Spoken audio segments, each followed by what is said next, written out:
रूस और यूक्रेन के बीच जंग की मियाद लंबी खिंचती जा रही है। यूक्रेन पर रूस ने मिसाइलों की बौछार कर दी। कीव के ऊपर मिसाइलें दागी गई हैं। इन हमलों में रूस ने यूक्रेन के एक 16 फाइटर जेट को मार गिराया है। रिपोर्ट देखिए।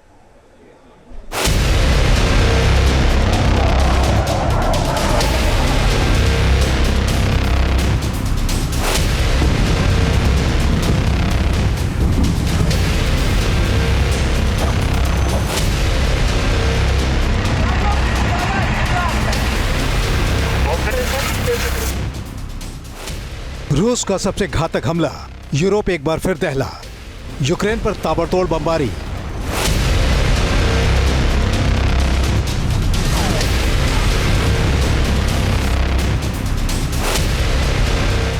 बैलिस्टिक मिसाइल से तबाही। कीव में कयामत की एक और रात।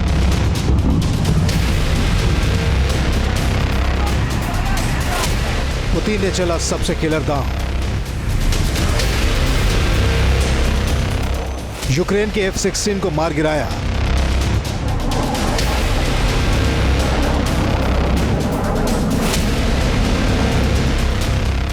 रूस ने जंग का दायरा बढ़ाया।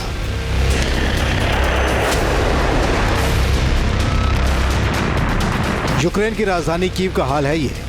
चप्पे चप्पे पर विध्वंस और विनाश। कीव में रूस के बमों ने बर्बादी की नई गाथा लिख दी है। पूरी रात और अहले सुबह कीव रूस के बम के धमाकों से थर्राता रहा।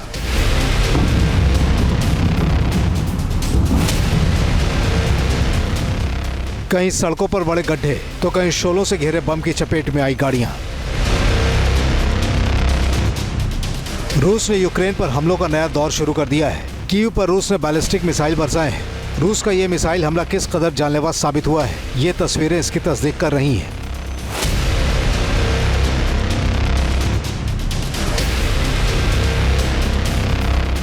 दरअसल रूस ने इन ताजा हमलों में यूक्रेन के F-16 फाइटर जेट को भी जमींदोज कर दिया है। इस हमले के दौरान F-16 में मौजूद डेनमार्क का ट्रेनर पायलट भी मारा गया है। इस हमले को रूस एक कामयाबी के बतौर इसलिए भी मान रहा है क्योंकि इसे सेंट्रल यूक्रेन में अंजाम दिया गया है। दरअसल F-16 को यूक्रेन रूस के खिलाफ पलटवार की एक बड़ी ताकत मानता है। इससे पहले भी दिसंबर महीने में रूस की तरफ से एक और यूक्रेनी F-16 को मार गिराने का दावा किया गया था। डेनमार्क और नीदरलैंड्स ने यूक्रेन को पीस F-16 की खेप दी है। इन दोनों मुल्कों ने इस साल भी यूक्रेन को F-16 देने का वादा किया है।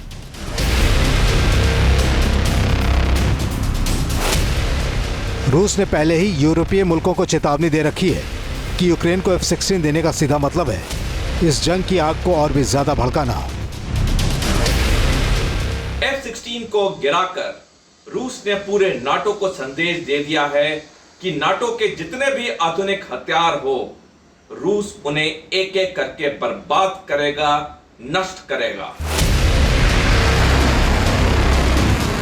यूक्रेन पर रूस का हमलावर रुख बेहद तीखा होता जा रहा है क्योंकि इन हमलों में रूस ने बैलिस्टिक मिसाइल इस्कंदर के साथ 39 ड्रोन का इस्तेमाल किया है।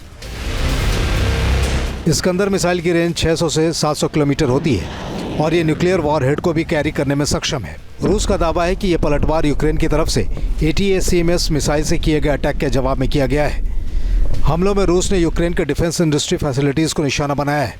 ये वो इलाके हैं जहां यूक्रेन नेपच्यून मिसाइल और ओल्का मल्टीपल लॉन्च रॉकेट सिस्टम बनाता है। रूस के रक्षा मंत्रालय का दावा है कि उसकी मिसाइलों ने सटीक निशाना साधा है।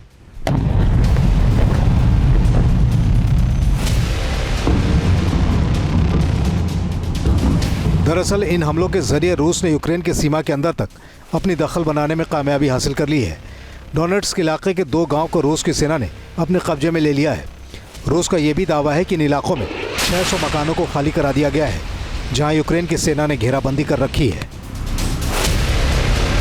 रूस ने जनवरी के पहले हफ्ते में ही 300 से ज़्यादा ड्रोन और 20 मिसाइलों से यूक्रेनी शहरों के अंदर तांडव मचा दिया है। 18 जनवरी को ज़ेपोरिजिया में रूसी सेना ने हमला बोलकर वहां मौजूद बुनियादी ढांचों को धूल में मिला दिया था। रूस के हमलों की रफ्तार से जाहिर हो रहा है कि व्लादिमीर पुतिन यूक्रेन के खिलाफ जल्द से जल्द नतीजे पर पहुंचना चाहते हैं। पिछले कुछ दिनों में रूस ने यूक्रेन पे अपना हमला और तीव्र कर दिया है क्योंकि राष्ट्रपति पुतिन जानते हैं कि ये रूस यूक्रेन युद्ध अब ज्यादा दिन नहीं चलेगा और जैसे ही कल डोनाल्ड ट्रंप अमेरिका के अगले राष्ट्रपति पद की शपथ लेंगे, ये युद्ध भी जल्दी समाप्त हो जाएगा। रूस हमले को लेकर भले ही तेजी दिखा रहा हो, लेकिन यूरोप के अंदर इस जंग के दायरे के और भी बढ़ने का खतरा पैदा हो गया है। Team news nation. News nation अब व्हाट्सएप पर खबरों की ताजा अपडेट के लिए न्यूज नेशन के इस QR कोड को स्कैन करें।